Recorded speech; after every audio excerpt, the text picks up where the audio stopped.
Одлучувачки ден дали наставата во училиштата и изгрижувањето на децата во градинките ќе се врати во нормала по великденските празници. Советот на СОНК на седница одлучува дали ќе го прекине или продолжи штрајкот по добиените одлуки од владата. Клучно е дали синдикатот ќе ја прифати одлуката за пораст на платите за 10% со ребалансот на буџетот, која досега не беше прифатлива зашто членството бара зголемување од 18,4% согласно порастот на минималната.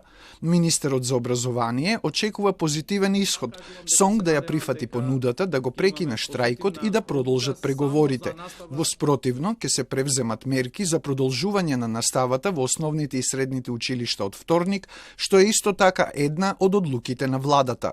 Дел од наставниците кои беа вклучени во процесот на штрајк доброволно се вратени заради тоа што некој, знам, можеби не се сите задоволни со тоа што е понудено од владата, но заради интересот на децата се вратени во образовниот процес. Ке се собират податоци во утрешниот ден за реалната ситуација.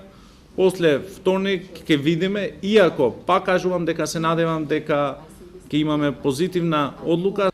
Како што дознава Телма, СОНК е гневен од владината одлука да добијат намалени плати според законските одредби за исплата во услови на работа во штрајк. Шакири кажа дека за цела плата членството треба да се обрати до раководството и да ја разгледаат правната основа за тоа, а ресорот ќе одговори според законските прописи.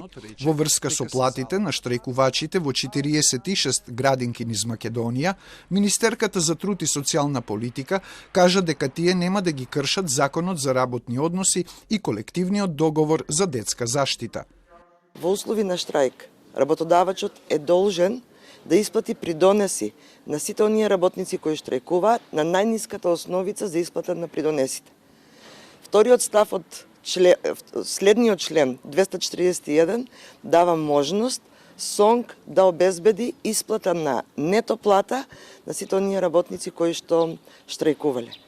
Советот на СОНК треба да се произнесе и за барањето од владата да одговори по кој закон е прекината наставата додека трае штрајкот, но и за најавите за формирање работна група меѓу представници од надлежните министерства и синдикатот за преговори за новиот колективен договор и за изготвување во следниве месеци на методологија и закон за континуиран пораст на платите во јавниот сектор.